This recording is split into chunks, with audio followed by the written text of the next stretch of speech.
అనకాపల్లి జిల్లా పాయకరావుపేట నక్కపల్లి మండలం వెదురుపాలెం గ్రామంలో ఏపీసీసీ చీఫ్ వైఎస్ షర్మిలారెడ్డి ఉపాధి హామీ పారిశ్రామికురాలిగా మారింది. తమ గ్రామాలు న్యాయంపూడి వెదుర్ల పాలెం మీదుగా వెళ్లే ఆర్టీసీ బస్సులు ఆగడం లేదని గ్రామస్తులు షర్మిల దృష్టికి తీసుకొచ్చారు. బస్సులు ఆగకపోవడంతో పిల్లలు బడికి వెళ్లాలంటే ఇబ్బంది పడుతున్నట్లు మహిళలు ఆవేదన వ్యక్తం చేశారు. స్పందించిన షర్మిల వెంటనే రచ్చబండ వేదికగా ఆర్టీసీ ఉన్నతాధికారులతో ఫోన్లో మాట్లాడారు. సందర్భంగా మాట్లాడుతూ ఉపాధి హామీ పథకం పేదలకు ఒక వరమన్నారు. మన్రేగా పథకాన్ని మోదీ భ్రష్టు పట్టించారని, చేసిన పనికి కూడా డబ్బులు ఇవ్వకుండా శ్రమ దోపిడీ చేశారని తెలిపారు. రావడం ఒక పద్ధతి అయితే పని దగ్గరికి పని వాళ్ళ మధ్యలోకి రావడం హార్ట్ఫుల్ వెల్కమ్ మేడం, నిజంగా ధన్యవాదాలు. నిజంగా మరి మా సెక్రటరీకి నాకు అంత అనుభవం నాకు తెలియదు, కానీ నాకు తెలియని వయసులో ఆయన గారు మరి చనిపోవడం జరిగింది. అయితే పరిశుద్ధ గ్రంథంలో ఆయన ఒక మాట అంటుంది, మత్తయి సువార్తలో 10లో, అంటే ఇది చెప్పొచ్చో చెప్పకూడదో సోషల్ మీడియా నాకు తెలియదు, కానీ ఫ్రీ ఫ్రీ ఫ్రీ అని 3 దిక్కలు రాసి ఉంటుంది అన్నమాట. మీడియా ద్వారా ప్రజలకు చెప్పాలి, పాలకులకు చెప్పాలి, అప్పుడే పరిస్థితులు మారుతాయి. కాబట్టి మీకు మైక్ ఇస్తా, మాట్లాడగలిగిన వారు ఎవరో చెప్పండి, మీకు మైక్ ఇస్తామమ్మా.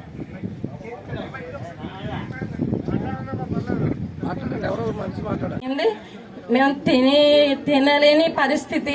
అప్పుడు ఫస్ట్ లో బియ్యం ఇచ్చేవారంట, మరి నాకు తెలియదు, అమ్మ చెప్పేది ఉండేది. వైఎస్ రాజశేఖర రెడ్డి గారు అప్పుడు ఫస్ట్ పనికి వెళ్ళినప్పుడు ఇలా బియ్యం ఇచ్చారు. నాన్నకి చెయ్యి దెబ్బతిన్నప్పుడు మీరు చిన్న పిల్లలమ్మ అప్పుడు అన్నారు, మరి భర్త బియ్యం ఇచ్చారంటే ఎన్ని రోజులు లేరో నాకైతే తెలియదు. కంప్లైంట్స్ చేస్తున్నారు. ఇలా ఎక్కడెక్కడ ఏమేమి జరుగుతున్నాయో, మీకున్న ఇబ్బందులు ఏమిటో, ఈ పని మీకు ఎంత అవసరమో బీజేపీ ఇప్పుడు ఏమంటుందంటే ఈ పథకాన్ని మొత్తానికే మార్చేస్తున్నాము అని కూడా చెప్తోంది. అంటే ఈ పథకాన్ని ఎత్తేస్తుందేమో కూడా భయం వేస్తుంది మాకు. అందుకే ఈరోజు గ్రామాలలో మేము తిరుగుతున్నాం. ఈ పథకం మీద అవగాహన పెంచితే ఈ పథకానికి ఏ లోటు రాకుండా, మళ్ళీ రాజశేఖర రెడ్డి గారు ఉన్నప్పుడు ఎంత బాగా జరిగింది.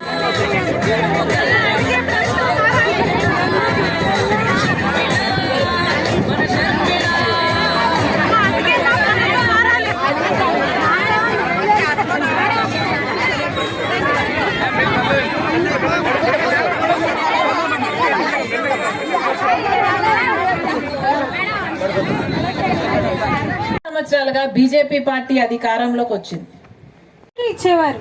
కానీ ఇప్పుడైతే ఒక టెంట్ కానీ కనీసం వాటర్ ట్యాంక్స్ కూడా ఏమి ఇవ్వట్లేదు. మంచినీళ్ళు కూడా ఇవ్వరమ్మా, మంచినీళ్ళు కూడా ఇవ్వరు. మంచినీళ్ళు కానీ కనీసం ఏదన్నా పడిపోతే అంటే కనీసం ఆ మందు రాసుకొని టాబ్లెట్ అన్ని వేసుకొని ఇక్కడే రెస్ట్ తీసుకోవడానికి కూడా మందులు కూడా ఇవ్వరు మేడం. మా దగ్గరలో కూడా మాకు హాస్పిటల్ కూడా లేదు. మీకు ఏదన్నా కావాలన్నా సరే మేము పక్క ఊరికే వెళ్ళాలి మేడం. అదే కాకుండా ఈ ఉపాధి పని ఈ రామ్జీ పథకం పెట్టడం వల్ల చాలా మంది నష్టపోతున్నారు మేడం. అంటే ఎందుకంటే ముసలి వస్తారు మేడం, ఒక్కొక్కరు వస్తారు, వాళ్ళు పని చేయలేరు. పని చేయకపోయినా సరే మేము వాళ్ళు ఉండి, ఎందుకంటే రాష్ట్రం మీద మన రాష్ట్రంలో కనీసం ప్రభుత్వ ఉద్యోగస్తులకు జీతాలు ఇచ్చుకోవడానికి కూడా డబ్బులు లేవు. అలాంటి పరిస్థితిలో ఇప్పుడు ఉపాధి హామీ పని డబ్బులు కూడా ప్రభుత్వం పెట్టుకోవాలి అంటే అది పెట్టుకోదు.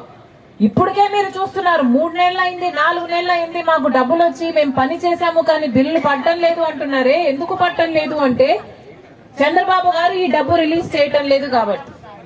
అంటే ఇప్పటికే సంవత్సరానికి 500 కోట్లు అయ్యేట్టుకుంటే రాష్ట్రానికి కొత్త చట్టం వస్తుందంటే రాష్ట్రం మీద భారం పడితే 5,000 కోట్లు ఇవ్వాలి. 500 కోట్లే చంద్రబాబు గారు ఇవ్వటం లేదు. ఇక 5,000 కోట్లతో మనం ఈ పథకాన్ని నడపగలమా? చంద్రబాబు గారు టైంకు డబ్బులు ఇస్తే మీకు టైంకు డబ్బులు పడేవి, పడట్లేదు అంటే దానికి కారణం ఏమిటి? ప్రభుత్వం డబ్బులు ఇవ్వటం లేదు అని. ఇక్కడ బాధితులు చిన్నపిల్లలు అంటున్నారు. This is not right at all.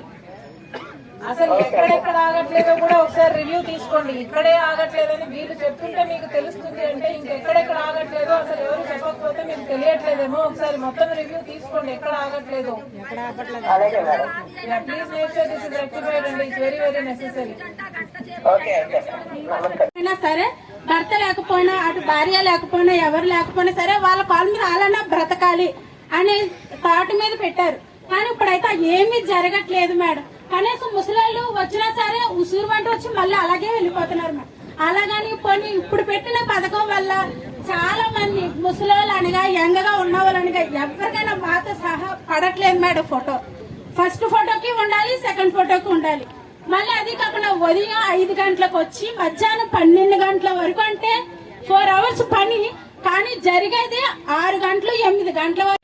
ఇప్పుడు బీజేపీ పార్టీ కొత్తగా చెప్తున్నది ఏమిటంటే కాంగ్రెస్ పార్టీ తెచ్చిన ఈ పాత పథకాన్ని తీసేసట ఇంకొక కొత్త పథకాన్ని తీసుకొస్తారట. దీని పేరు విబి గ్రామ్ అట.